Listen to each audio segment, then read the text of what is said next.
That's about as much enthusiasm as we can muster today. Hi, everyone. It is Wednesday once again, which means it's time for a new episode of the New Comic Book Day Rundown. I am Dustin, PR coordinator for Dark Horse Comics. And I am Kara. I am the social media coordinator. And you might be wondering why we are slumped over and exhausted today, and that is because we just got back from New York Comic Con and our arms tired. On Monday? What day did that happen? What day of the week it is? I don't know what day it is. Well, I know what day it is because it's New Comic Book Day. I just said what day it is. Oh, that's how bad things have gotten. That's where we're at. I've been awake since last Monday. Yeah, basically. Just so you know. Okay, well, it was still fun. We had a good time. We're very happy to be home. It was just very busy. It's just wearing on us now. It was lovely seeing some of you there. I know that a few of our viewers actually popped by and say hi, so that was pretty cool. That was fun. Thanks for saying hello. We exist, you exist in the real world. We are really real. Yeah, it's pretty amazing. We're real people. Yeah, so we're gonna the train keeps going. Kind of, maybe. This should be really interesting today, honestly. Well, just to really quickly recap New York, how about that? Let's do that. Why not? So we had a lot of really big Hellboy news, including the movie. There was a big panel with David Harbour, who is, of course, playing Hellboy. Mike Mignola was there as well to remind everybody that it is, in fact, based on the comics. And specifically, it is loosely based on The Wild Hunt. So we'll talk more about this book that I'm pointing at in a little bit here. This one right here. But we also had Daniel Day Kim and Sasha Lane, and they were so nice and cute, and they came and signed in our booth, and it was awesome. Yes, and I know that Mike Mignola is very excited about the reboot because it's a little bit more of a horror movie than it is a superhero movie, and it's much truer to the comics, according to him. So we're psyched to see that coming soon. It was also a big week for the Umbrella Academy because not only did Hotel Oblivion, that's the third volume of the Umbrella Academy, debut issue number 1 last week, but there was also a ton of new information that came out about the Netflix series. Right. Netflix announced that season 1 is going to premiere on February 15th, so it's actually coming up really fast. The entire cast was there to do a panel. They debuted a little bit of a sizzle reel, and it's all looking incredible. I actually got to do a panel with Gerard Way and Gabriel Ba, who are the creators of the comic series. So we got to talk about Hotel Oblivion and what it's like to be back at the Umbrella Academy after 10 years. And what people can expect from the Netflix series, along with what's coming up in the future within the comics. So it was really big explosion of Umbrella news and information after a long wait. It all just came kind of shooting out of the gate there. So that was fantastic. What else happened? Oh man, we had a lot of Burger Books news come out. Yes. Yeah, you also did you moderate that panel? No, I didn't moderate the Burger Books panel, but I did attend it. Karen actually likes to moderate her own panels because she is queen like that. So, but they did announce on the panel that one of the newest Burger Books is going to be a comic series entitled The Girl in the Bay. And it's sounding really intriguing to me. Not only is the cover one of the most beautiful pieces of art I've seen in a while, the plot sounds super intriguing. Yes, so basically in 1969, a 17-year-old girl ends up getting brutally attacked and murdered, and her body is thrown in the bay. Well, 50 years later, she climbs out, effectively, I guess, resurrected somehow, and walks back into a nearby bar to find out that 50 years has gone by. It's now 2019, and then things get even weirder when she finds out that at the time that she was murdered, some bizarre doppelganger took over her life. So there's now a 68-year-old version of herself wandering out in the world. So she's trying to figure out what's going on with all of that. And trying to solve her own murder. So I'm really excited. Yeah, it's got an amazing creative team. Yes. I love the artwork. We're sharing some tidbits of that as they come up, so look for those online too. Corin has been posting some detail art already. Yeah, and that's the artist. So we're really excited to kind of be teasing out some information about that now that the announcement's been made. So stay tuned on that. I think it's going to be a really, really amazing comic series. Yeah. And we had all those folks as guests in our booth as well, doing some major signings. Joel Rose was there. They did some extra kind of tributes to Anthony Bourdain as well. Yeah. So a lot of activity around Burger Books. And then, Critical Role, for fans of that, some of us got to go and attend their live show, which was awesome. And we chatted with them ahead of time because they were planning to preview some of the artwork from the new series. So they did that. They showed that artwork ahead of the live show, and we have shared it as well on our social media, so you can take a look at some of the character designs, including Pike and Percy. They hadn't made it into the first arc of the comics, but they're going to be making their debuts in the next arc, which will begin in summer 2019. So that's pretty exciting for all the Critical Role fans out there. And there was way more news than that, but we don't have time to go over it all. So Kara did a really amazing job covering everything at the show, so hopefully you follow us on... I did help a tiny bit. It did used to be my job. We still work together. We're a dream team. Yes. So hopefully you caught some of our social coverage. If not, go ahead and check through our Twitter feed and our Facebook feed. There's great galleries of a bunch of the photos that were taken while we were there. We'll do some more recaps this week. Yeah, definitely more. I know you've got some more recaps coming up. Yeah, and I made a Twitter moment for the Hellboy movie news. Anything else that we get that comes up this week, and as it comes along, we will add to that moment. We're always sharing it, so you can check back there. We're not the film production studio, so we're not making the trailer. But whenever we have a trailer, we'll share it, and we'll add it to things like that. We will definitely share. Stay tuned. But yeah, that's there, and I will continue to share those links as they come up. All the news. And speaking of Hellboy, we're doing a mega bundle, yeah? We are doing a Hellboy mega bundle. So, fans of Hellboy, this is the digital sale for you. It's October. It's time to celebrate all the spooky stuff. So, we have a Hellboy digital mega bundle. You can get all, 145 volumes and single issue comics for only $99.99, which is crazy. That is a ton of Hellboy. It literally includes everything from each single graphic novel issue to a lot of the single issues that have not yet been collected, like Krampusnacht, which just won an Eisner Award, and you should read it. It's really good. Also, all of the Hellboy crossovers, like Hellboy Beasts of Burden, Hellboy and the Goon, all kinds of great old stuff, as well as the newer collected editions, including the omnibus volumes. So we'll drop links below when we're done here, but it's digital.darkhorse.com, and you'll see the mega bundle featured on the homepage. And if you don't need the mega bundle and you just want to fill in some of the gaps in your collection, single issues are going to be 99 cents, graphic novels $4.99, and then omnibus volumes are only $14.99. So you can either grab the entire mega bundle of all of that, as Kara said, that's only $99.99, or we've parceled it out in those individual prices for you if that's all you need. We also have another mega bundle because it is the month of Halloween, which is the best time of the year.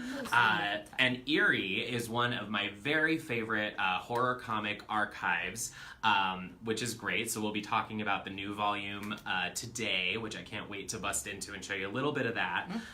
We have published 34 volumes of this fantastic archival material, and you can get all of them in the digital mega bundle for $69.99. Again, if you don't need the complete mega bundle, individual volumes are $4.99 each. Screaming deal. Oh! Yeah.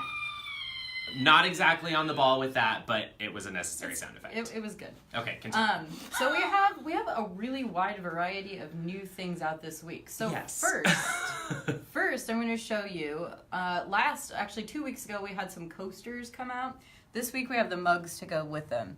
So in the not too distant future, this MST3K mug can sit upon the MST3K coasters at your house while you read the MST3K comics, perhaps, or watch the show and watch season 2 on Netflix. Watch season 2, yeah. So we have an MST3K Mystery Science Theater 3000 mug out today, and the coaster set is already out. I know you're not putting that down yet. Oh, we got to cheers. Ding. So we have another mug set out today, Two too, mugs. which is the American Gods, the Motel America mug, which I'm actually pretty excited to take home with me myself today, because I love a classic diner mug, and this thing is actually kind of the real deal. So I'm very impressed with how good that looks. The other side. What's the other side? The same. Oh, beautiful. Ha, psych. I like it because it reminds me of Twin Peaks a little bit. Yeah, a little bit. It does have kind of a Twin Peaks Damn vibe. fine coffee. And hot. Anyway, looking pretty good. Both of these mugs are only $12.99. And $12.99. Probably be more designs coming in the future. Yes. All right. So, Books. now let's talk about some comics. Yes. So, first up, we have a different Mike Mignola title. This is Joe Golem. If you're not familiar with Joe Golem, it's a really fun pulpy occult detective story. This is The Drowning City #2. We have been learning a lot more about Joe Golem, the character, in these recent issues. In this particular one, as a madman's plot to pierce the veil between worlds brings the drowning city ever closer to doom, Simon Church and Joe Golem race against time to find an ancient artifact before its power is used for evil. But even a golem may not be able to withstand the menace of the mysterious gas men. And I'm going to show you that cover again real quick because, oh, look at that. There's a guy with a gas mask behind him there. Creeping. Yeah. These beautiful covers are painted by Dave Palumbo, who is the fantastic cover artist for most of Joe Golem. Written, like I said, by Mike Mignola with Christopher Golden. And the interior art for this issue is Peter Bergting. It's a little bit of a change. Colored by Michelle Madsen. But Peter is incredible. He's also the artist from House of Penance with Peter Tomasi, which is one of my favorite horror series. Yeah. So this is another good series to get into in this fine month of October, the most wonderful time of the year. And we have a new issue of Quantum Age from the world of Black Hammer. This is issue #3, in which our hero's origins are revealed as team leader Archive V takes us from his technological birth to the breakup of the League, and a Black Hammer favorite makes a shocking return. So this is, of course, by the one and only Jeff Lemire, with art by Wilfredo Torres and colors by Dave Stewart. Nate Picos is on lettering duties here, and it has a variant cover by Marco Rudy. So, of course, as it says in the title, this is from the world of Black Hammer, set 1,000 years in the future from the original storyline. I love that variant cover. Yeah, me too. Big fan. Really good.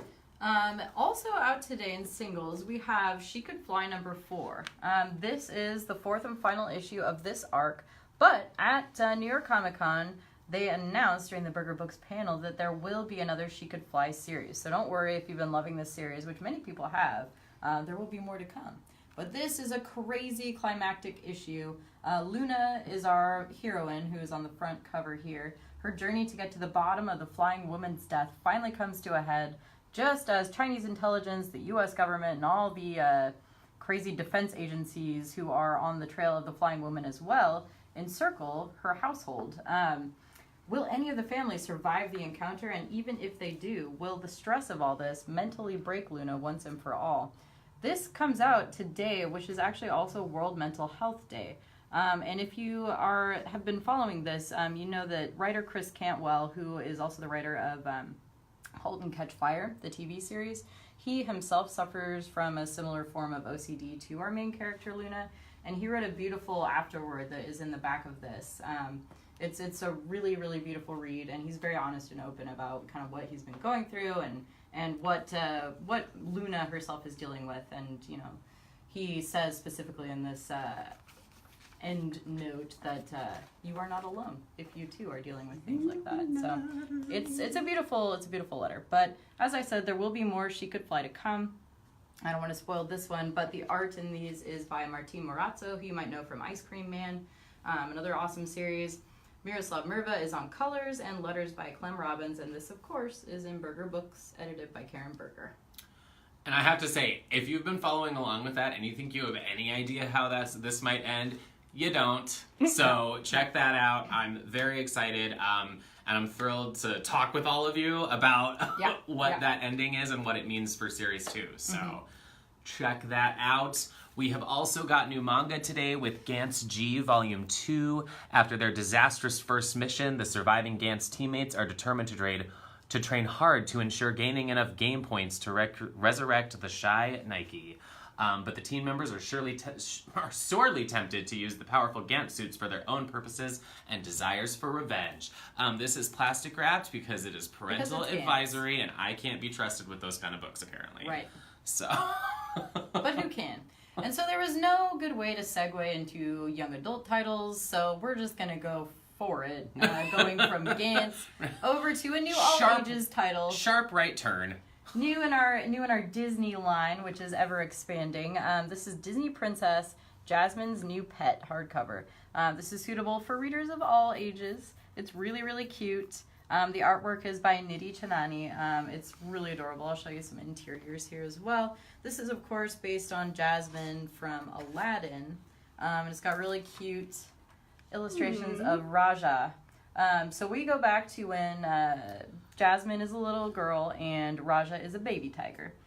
Princess Jasmine loves her new tiger cub, but living in the palace has rules, and Raja finds them difficult to follow. I'll show you some more interior artwork. This is really cute. It's basically about Jasmine learning how to train her tiger so that he doesn't tear up her bedroom every single day. I can learn from this book. Right, I know. If you are dealing with some cat difficulties of your own, this might help you out. However, I don't recommend feeding them grapes because that does happen in this. I don't know. It's fine. It's fine for Raja in a comic. And I'm going to show you also each of these Disney graphic novels include some really fun activities and puzzles in the back of each volume so that kids have something else to do after they finish reading the comic. And we also announced Disney Princess Ariel for New York. So there's going to be, there's a whole Disney Princess line. So that was the next one that we announced. So that's going to continue to expand. I also got to moderate a panel in New York about our younger readers line. And so we had one of Landry Walker who works on our Incredibles 2 projects. So it's really exciting because especially with our partnership with Disney, we've been able to put out some things for much younger kids that are skewing a lot younger than we've ever done. But that's great because we've been around for 30 plus years, which means that a lot of our fans have grown up and have little kids of their own, so they need to get into it. So the Disney Princess line is just one example of a really good younger kids line that we've got going on. And we also have Plants vs. Zombies, which has been with us for quite a while. So this one is volume 11. As you can tell, it's been around for quite some time. War and Peas. Get it? Peas, like snap peas. This is a hardcover, too. When Dr. Zomboss and Crazy Dave find themselves members of the same book club, a literary war is inevitable. See, so now that title makes a lot more sense to you. War and Peace, War and Peas. Okay. Yeah, where's that sound effect? I can't find it right now. Let me continue reading this. The position of leader of the book club opens up, and Zomboss and Crazy Dave compete for the top spot as Nate, Patrice, and their intrepid plants take on the zombies in a scholarly scuffle for the ages. So this is written by Paul Tobin and features a new artist, Brian Chirilla, who, interesting enough, has worked on Hellboy, so it'll be interesting to see him hop into some more kid-friendly work. There's some of his work on the inside. He is a very multi-talented man. Colors are by Matthew J. Rainwater, and the cover art is by Ron Chan, who is typically the interior artist for these. But as we said, we have a guest artist for this one. Brian's fantastic, as is Ron, so very happy with both of their work. Sometimes we'll get a letter from people whose kids have discovered reading. They actually enjoy reading because of Plants vs. Zombies, and it's really, really, really sweet when we get those letters. So thank you for sending those in and letting us know that your kids actually enjoy reading because of Plants vs. Zombies. If you have a similar story, please share. We'll probably share it because we all love to hear it. So those are our two kind of kids all ages titles, and with that I'm going to jump right back into some more horror stuff and tell you all about this one, which I know you've been waiting for. Hellboy: The Wild Hunt. This is the second edition. This is a brand new edition coming out ahead of the movie because, as we were saying, the Hellboy movie is based on this story. In this story, Hellboy is called to England to take part in an ancient ritual of hunting giants, but quickly faces a much more dangerous enemy, Nimue, the Queen of Blood, who has risen with plans to create a monstrous army. So this is written by Mike Mignola with art by Duncan Fegredo, who is fantastic, one of my favorite Mignola interior artists. Also colors by Dave Stewart, of course, and the cover art is by Mike. So I'll show you a little bit of the interiors. Look at all that beautiful Duncan Fegredo art. And The Wild Hunt He's just fantastic. He is. Wild Hunt is a fantastic story. If you saw us at New York Comic Con, this is the book that we had at the signing with the cast, as well as that big giant poster. So it's a fantastic storyline, and it explains what the sword is and where it comes from. So if you haven't read it, pick it up. If you have read, this is a nice new edition with new cover. And last but certainly not least, we have from the Burger Books line as well. Oh, is it almost last? Oh, you're right. How did I miss that? Jeez, jumping ahead all the time. We have Incognito Renaissance in hardcover. This is a collection of a series from Berger Books that was running over the last year. Highly recommend this. So here's your synopsis. When a black writer is found dead at a scandalous interracial party in 1920s New York, Harlem's cub reporter Zane Pinchback is the only one determined to solve the murder. Zane must go incognito for the first time, using his light appearance to pass as a white man to find the true killer in this prequel miniseries to the critically acclaimed Vertigo graphic novel, now available in a special 10th anniversary edition.